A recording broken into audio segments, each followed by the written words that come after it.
Welcome to the Soul Touched by Dogs podcast, the show for dog lovers who see dogs not as toys or tools, but wise souls worth our respect and care. I'm Anke Herman, and I'm your host. I talk to awesome humans, people who do great work for dogs and their people. So come and join us for today's conversation. Hello and welcome, Lisa and Dale. I'm very Hi. excited to have you Hi. here. We're delighted to be here. Yeah, thank you for inviting us. My pleasure. So let's just start with letting people know where in this lovely world you are and, what's your business with dogs? Yeah, Okay, okay. Lisa, you can go first. Thank you. You're always so kind, Dale. I'm Lisa Hurd, and I've been running Dog Behaviour Clinic, as my business is called, in Lincolnshire in England. You'll find out where Dale is. She's quite a distance from me. Most of my clients come from vet referrals. I take others as well, and from rescue centres. I think one of my passions is rescue dogs and trying to help them, find their new homes. So that's kind of my background is rescue. I've been involved in canine education for many years with several different course providers, and from Dog Behaviour Clinic, I provide sort of CPD training for vet clinics and other professionals.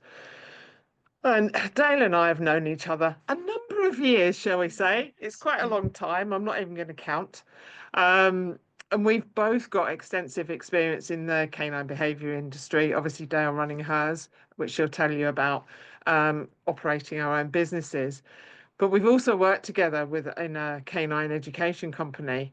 And I think for us, we realised that and sort of recognised there are gaps in existing education, and we really wanted to offer something innovative and have some practical elements to that training, not just for students, but also for dog owners and dog guardians as well. So we've kind of got two strands to our education. We very much believe that sort of hands-on, in-person sessions are essential for anyone seeking to work with dogs, and practical experience allows for a much better understanding and sort of skill development. And let's be honest, there's always something new to learn. Just because we've been doing things for a number of years doesn't mean that we're experts. I think we need to recognize this. And obviously, practical sessions really help build up those observation skills because, yeah, we could talk for hours about observation skills, so I won't bore you with that. But we believe in focusing and trying to foster a strong relationship between the human and their canines, and helping them have a really harmonious and fulfilling relationship. I guess that's our goal, probably in our own practice and working as Without Worry. So Without Worry Canine Education was born. It's our brainchild, isn't it, Dale? Yes, our Um, baby. Absolutely. And it's dedicated to promoting positive interactions with dogs through compassion, respect, reward-based training, of course. Um, and we've had some fantastic feedback from our students, from dog owners, talking about our material is, really, really easy to understand. And what they like about it is that it's sort of real world. It's not this sort of fluffy thing. Yes, we need to do theory. Of course, we need to know, some of the theory behind dog behavior. But for a dog owner, they want to know, well, how do I do it? How does this apply to me? And it's not some sort of airy fairy thing. Oh, well, we'll do this. We give practical help, for solving some of those problems. Um, and I think a lot of our feedback's been around the quality of the material, but also getting them to think outside the box. It's not just this little bit of theory. I'm making hand signs. That's a bit rubbish, really, isn't it? People can watch on YouTube, they can see it. I love that because I think that's really you say always like, as the more you know about the subject, the more you realize how little you actually know. It's almost Absolutely. like the person who thinks they know everything, they're kind of giving Yeah. away they haven't got a clue. And I'm going to come back to that gap you mentioned, like the gaps in the exam. I'm going to want to dig, but before we go there. You can dig into Dale's brain. She's always good for a good probe. So Dale, Thank we've you. kind of teased people enough, like let people I know. know. Well, it's not going to be a surprise, is it, with a name like mine and an accent like mine, to realise where in the world I might be. So I'm in Scotland, the west of Scotland, which we were just talking about is probably the highest rainfall in the whole of the UK. But we're hardy in Scotland, so we don't let any of that bother us.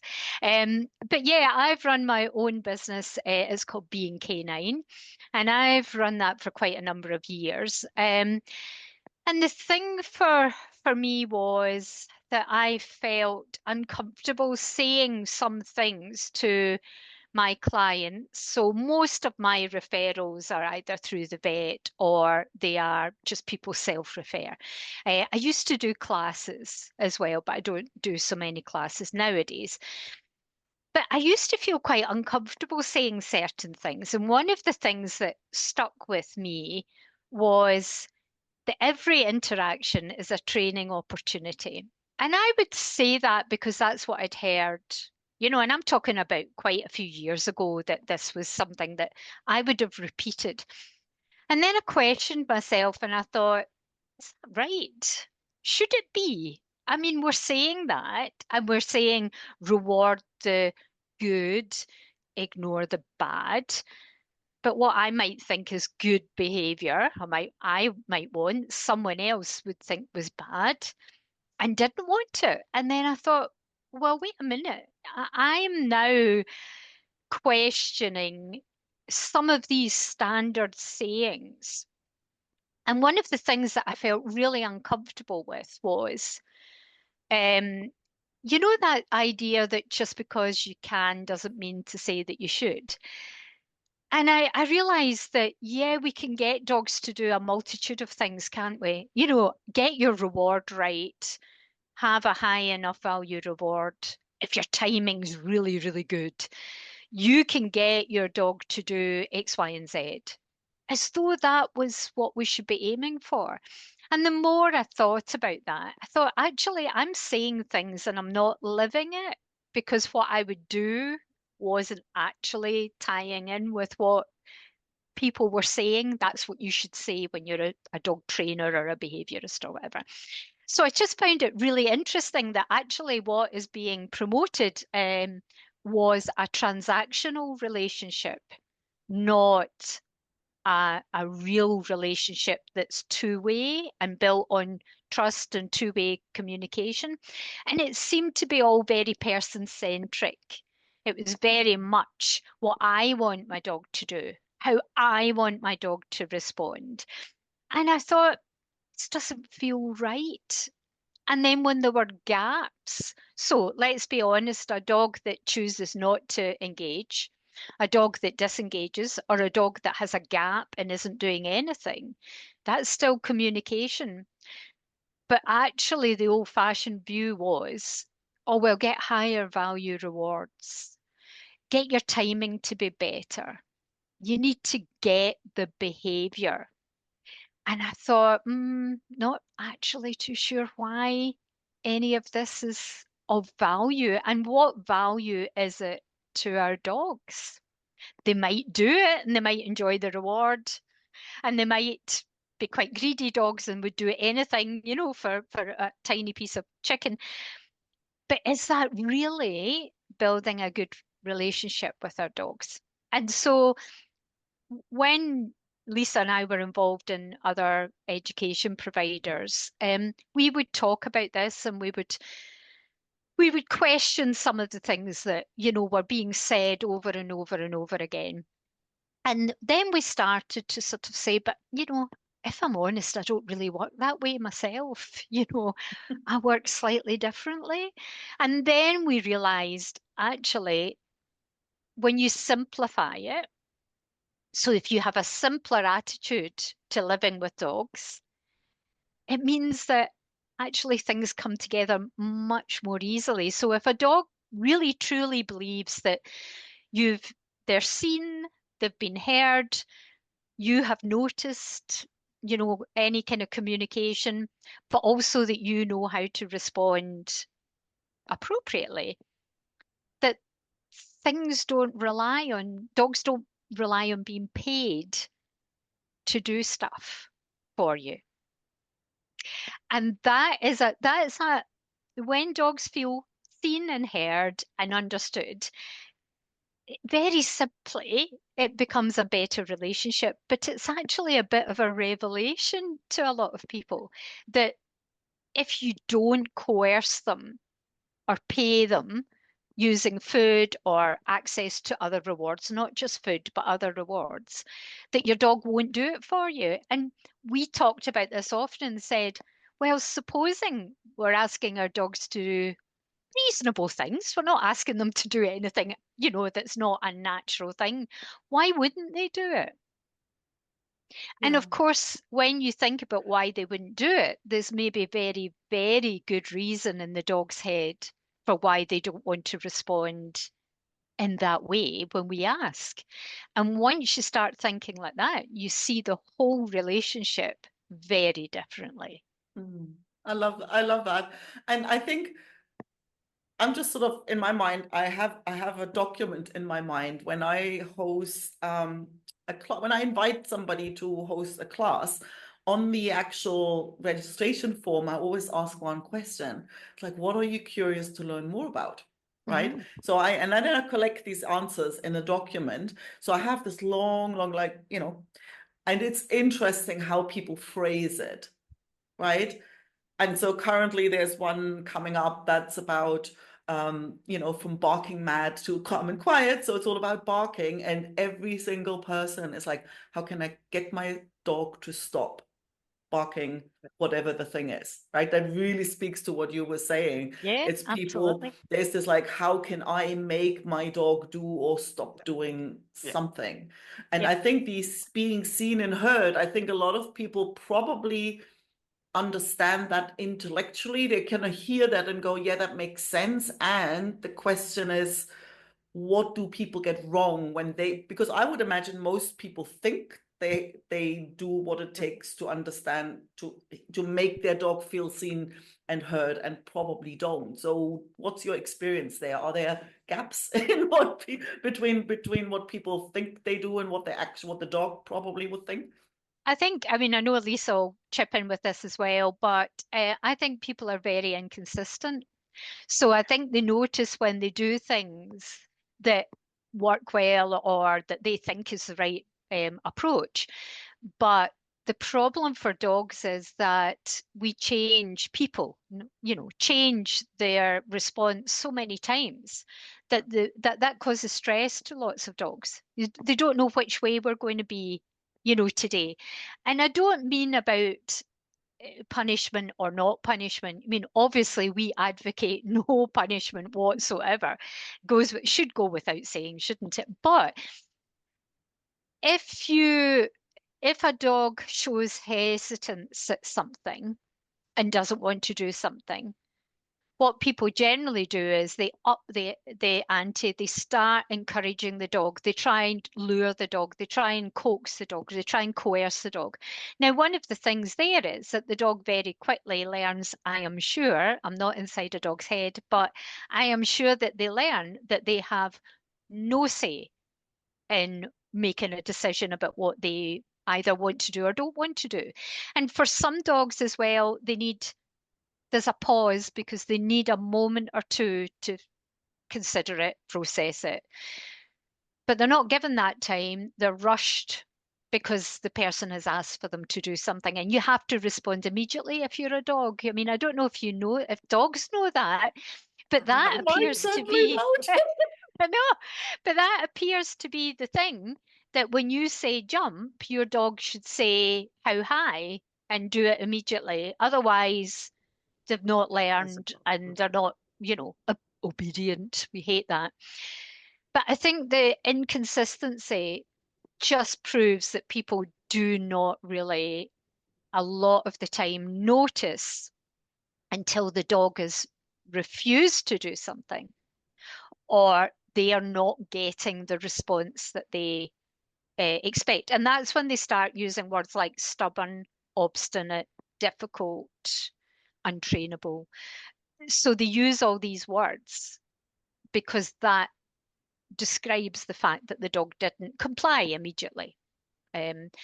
Lisa, have you got an example I you think want a to lot put of in? it kind of comes down to the old-fashioned traditional obedience. There was this expectation that, well, I think there's an expectation from the wider public sometimes as well. Your dog should be trained. You should be able to get your dog to do X, Y, Z. So that kind of fills people's heads. It's, they get embarrassed when they're out in public and so on. But there is this expectation that I've asked my dog to do it, so they should be doing it. And if they're not doing it, the focus isn't on, well, why might they not want to do it? The focus then becomes on, well, they're disobedient, they're stubborn, and all the rest of it. And you kind of they go down this rabbit hole of, well, as Dale said, I need to find a higher motivating or higher reinforcing treat, or it must be the environment, and they go through all of this and completely miss what the dog is trying to say to them. And That's funny actually, because I've got like two of them, the brown one there and Mrs. Spanish Mastiff. And you can tell that those breeds the Mastiff, like, well, they're normally, she's like the sofa tiger, probably the only one in Spain. Like most of the time they live with the sheep out in the country. So they have to be independent thinkers, right? And you can tell with her, it's hilarious. You say something and she'll go, let me think about that. That makes sense. Yeah, all right. And then she'll come around and, or she goes, well, no, this makes no sense at all. So you can go do it yourself, right? So she's definitely not an obedient. I mean, No. like not in the sense of I give a command and she'll. Also, the thing is, I've never tried. Like, I've never, like, so my partner will probably kill me if he heard this episode, but he won't. So he will quite, sometimes he has this thing, oh, and all of a sudden expect something from her. But I'm like, you've never spent a minute to actually teach her that. Yeah. Because then he'll go all of a sudden like, come here, like I told you to come here. Like, have you ever considered that she might not have a clue what you want from her? So there's this expectation that they should sort of magically know, because quite often they do seem to be able to read our minds, and I think there is that constant sort of misunderstanding or where the expectations don't quite meet, because everybody watches on television like, oh my God, those police dogs, right? It's like, and people will say, oh, I want that level of response and immediacy. But do you have any idea how much time they spend to, and it's probably also different for different breeds. Yeah, and some dogs won't make the grade when it comes to that type of work. And that's what people forget, is that police dogs and some of these search and rescue dogs, not all of them, they cannot take any dog and train the dog to that level of working. Though the dogs that don't make the grade are weeded out very early on. So I think that people have this misconception as well about dogs' motivation to do stuff. So we've either got the ones who the dog should do it because they love us, or the dog should do it because they respect us, or they should do it because I'm the holder of all things good. And actually, have we ever considered that the dog is quite often making the right decision for themselves by not complying with what we ask? So, I mean, I don't do everything that everybody asks of me. I mean, I'm allowed to say, well, thank you very much, but I'm not doing that. Um, and that goes, doesn't it? That goes with having intelligence, supposedly, and being able to weigh it up. So we value our dog's intelligence because they should be intelligent enough to be trained. But then we don't like their intelligence when they weigh something up and say, well, I don't really want to do that. Thank you very much. You know, and I think then you have to start looking at what your expectations are and why your expectations are of that type of response. And that's what I'm going back to, like when I first started in dog behavior and dog training all those hundreds of years ago. The expectation was this sort of almost like military type of, I ask for something, I must get it. Now, I never ever, subscribe to the idea of force or bullying dogs into doing anything. But I think we have this still this expectation that a dog is valued and judged on their ability to respond quickly to us and what we might want. Plus, maybe not give us any bother or annoy us when we don't want to be annoyed. So these poor dogs have got to step up to the mark when it's expected, go away and be quiet and not bother us when that's expected. But also, on the other hand, be thinkers and clever, but don't think if it means that you're not doing what I want you to do. So we have all of this expectation, and I just think these wee dogs in the middle must be going, like, What the heck? Make your mind up. That's so true. That's so true. So Yeah. what was the thing that sparked you guys to go and say, well, actually, we should put this project on together? Because you both have your own business, so you could have just kind of meet at conferences and, but what made you say, like, actually, we want to really create that platform together? Lisa, I'll let you go. I think it's just the more we talk together, we do talk a lot. I mean, we put our hands up to that. We do talk. And I think just the more we talked and you realise it's not just a problem in our area, or it's not just a problem that we've experienced with our clients or whatever, and students. We realised it's a much, much bigger problem, and we just felt there was so much we could bring to the table, really, and just try and offer some. I don't want to say it sounds a bit of a cliche, something new, all these different methods and training ideas and all the rest of it. Let's just concentrate on the dog. People are looking for this new, the best method, the best way forward, how to train dogs. And that's not what we're about. We're trying to get people to see the dog in front of them, to understand there's much, much more to dogs than the little bit that they're focusing on. And we just kept talking and talking. And we're like, right, well, let's do it then. So we did. I love it.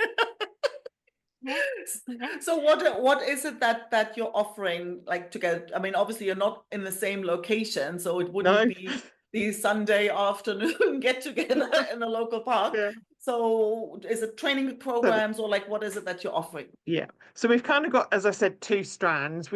We've got sort of the CPD courses for professionals, for people wanting to learn about dog behavior in a more, sort of structured way. And then we've got the kind of stream for dog owners and guardians, which of course we're really passionate about in our own businesses as well. And we've got different courses, but particularly with the students or anyone wanting to learn about sort of dog behavior, we offer an enhanced, so you can do the theory, which again, we think is a bit out there. It's a bit different. Well, I know it's different. We know it's different. But we also offer an enhanced version of that where depending where the people live, if they're up in Scotland, they can go to Dale, or if they're down in England, they can come to me in Lincolnshire. And that's kind of how we work it. So that there are opportunities for in-person stuff because it's invaluable. And we've run some practical days in different, in each area ourselves about just observation skills and body language, just for anyone to come across along to, not just, dog professionals or somebody who wants to be a dog behaviorist. And I really do think the practical stuff makes such a difference. You can't get it anywhere. It's really difficult to That's interesting, because everybody's access. now saying, "Oh, we're going to just train online," And I think the body language, the observation piece, it's like everybody says, "Well, you need to understand body language, right?" But like, but how? Like, what's the piece? I'm always like, but what am I missing? Because if Exactly. the standard stuff that we kind of know that the wagging tail doesn't necessarily make the dog's happy, right? So what else is there that people may understand one way when it's like a lot more nuanced than that? And I don't really feel that there's a lot of information. It's the same old conflicting crap around, so where it's like, if I'm now there and say I really want to understand body language of my dog, it's not that easy to find. No. So if And the other side have of that it as is part of your offerings, that is really extremely valuable. And the important bit is, okay, you've recognized that. What are you going to do about it? How are you going to respond to that? And that's the bit, oh, yeah, my dog's licking his lips. Oh, he's stressed. Okay, we need to look much deeper than that, a lip So lick here and what? yeah, exactly. And that's kind of what we try and hone in on. Yeah, and it's the groups as well. It's the group in the clusters of things. So I'm afraid to say that I mean, I run daycare as well. So I spend lots of hours every day just watching them.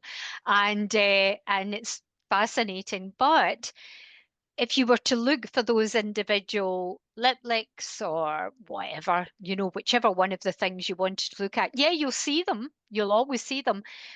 But it's when you see them in clusters or in isolation or followed by an action or before an action, they're the things that matter.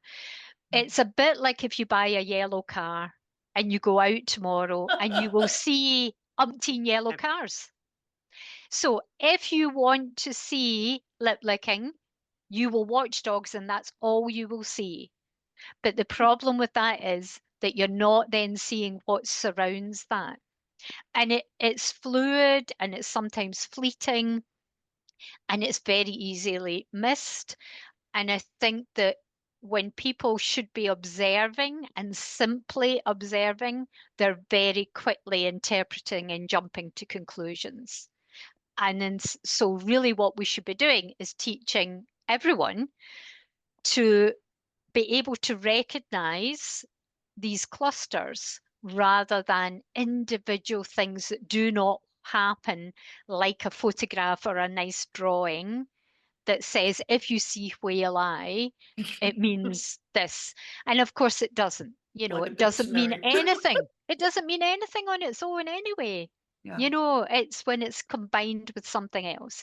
So that's the kind of thing that we spend a lot of time with students, going over, let's look at these dogs and let's look at what is happening in front of us. Not let's be clever and tell everyone what we think the dogs are thinking or feeling, because we don't know.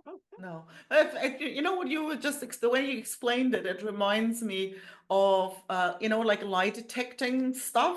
Yes. When there's somebody on LinkedIn I follow, and it's almost about deception detection is his thing, right? Yes. And he will exactly say that, like, well, somebody, I don't know, like their shoulders are tense, and exactly that. It's not like you can't just anybody, like I might just have kind of done my neck in the yoga class, right? So it doesn't mean I'm lying to you just because my shoulders are a bit hunched. So it's not in isolation. You have to see that context.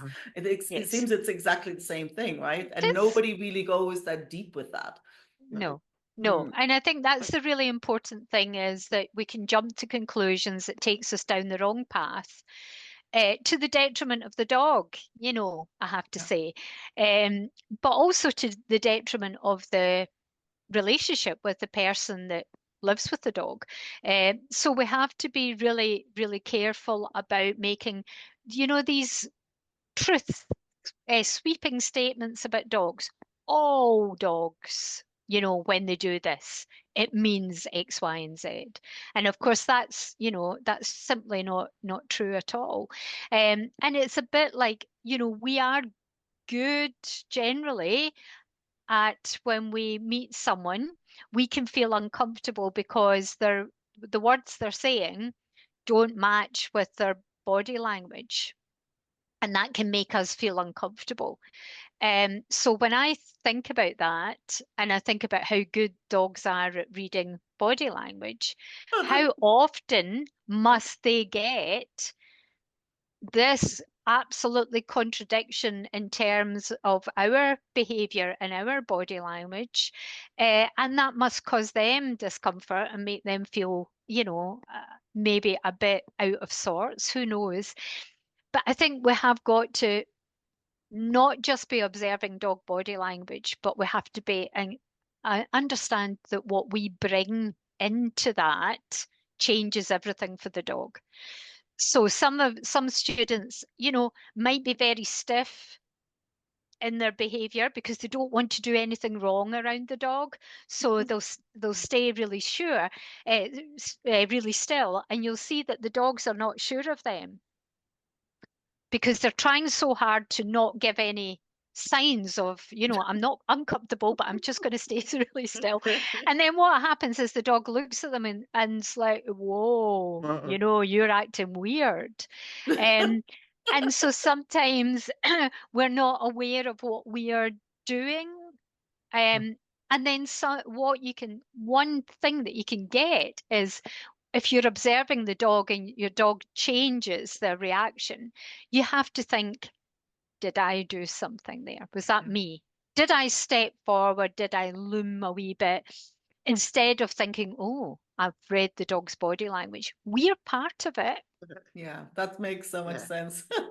Yeah. Actually, They're very nice my to little me. Kai, he used to growl. I'm like people, you know, people always said to me, "Is like, you know, that dog wouldn't have done well with anybody." Because he would like his when he was kind of excited to see me, he'd growl. Like growling was his thing. Like that's what Yeah. he'd do. And if you go by the book, so if a dog Yeah. growls, whatever, like not for this one, you know, like he never hurt a fly, he never even stole a sandwich. Like he was, you know, but when he gets excited, he pull his teeth out and give you that growl, you know, Yeah. and he's like, oh, me little, you know, that was just his way of, you know, that's how emotion came out for him, you know, Yeah. but you'd always have to, and now on top of it, he was black, you know, it's like, yeah, so people were always scared of him, Yeah. you know, Yeah. so and you always have to explain, like, no, he's just like This very is sensitive, and you just don't look at him, like, just leave him alone, like, don't try and be nice to him, you know, just leave him alone. But it was like a classic case where you think like somebody who's just understands, oh, dog growling means they're about to bite you. Well, they would have always felt threatened by him. You Yeah. know, when he was Exactly. just kind of like, oh my God, like nerves are ramping up, not quite sure here what's going on. You know, he was quite Yeah. sort of a scaredy cat and like, you know, so And it's this idea that everything always escalates. you know, You know, a Yeah. growl always leads to a bite.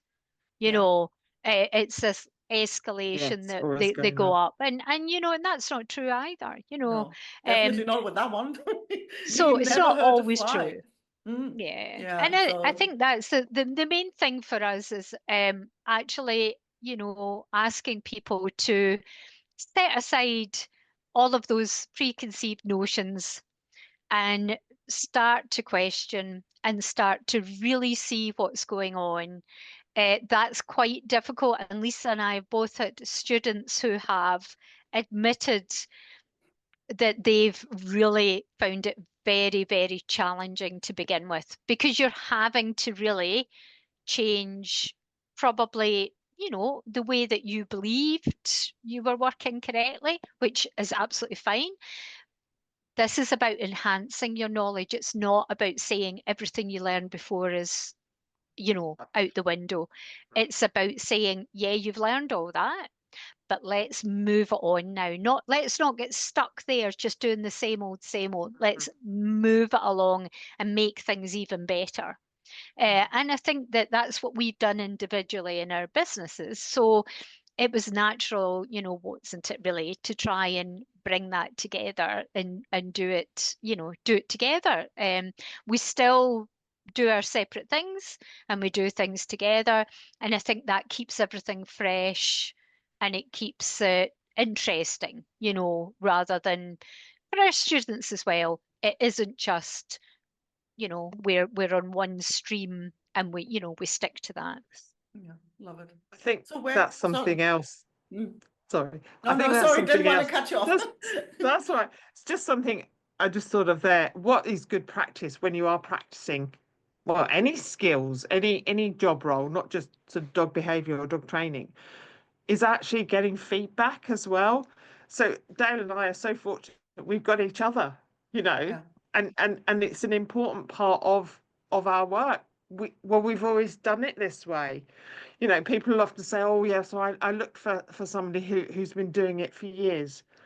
Yeah, well, they might have been doing it wrong for years. That's no guarantee. And I think it's trying to get students to look at and this critical, looking at yourselves and going, how was that? Videoing yourself, see how you're doing, what you're doing. Oh my goodness. And we all have habits. We all have little things that we do. So it's just trying to get students to think about, these things as well as dog owners and what they're doing with their dogs for the students as well. Yeah, Love that now. Love that. No, so where can people go and find out about your offerings, about what you do together, what you do separately? Where can people go find you? Okay. So we've got Without Worry Canine Education. .co.uk website. So, and you'll see on there's CPD courses that are, for professionals or those who want to go down that line. And we've also got them for you and your dog, for dog owners and guardians. So there's kind of two streams on there. So yeah, have a look through the website and see what you fancy. And then we've got our own. We're still on Facebook as well, Yes, so yeah. we do put a lot of stuff on there. So we try and kind of keep everything up to date as best we can. But yeah, you can find us Without Worry, or you can find us individually. Even just search our names. We're on. We're easily found. Awesome. Well, and obviously the links go straight below the podcast or video. So I'm going to make sure you guys are easy to find. So thank you so much for coming. It's been an absolute delight. That's been a pleasure. Thank you. Chatting with you. Thank you. Thank you. Thanks so much for listening. If you enjoyed the episode, don't forget to subscribe and leave a review so other dog lovers can find the show.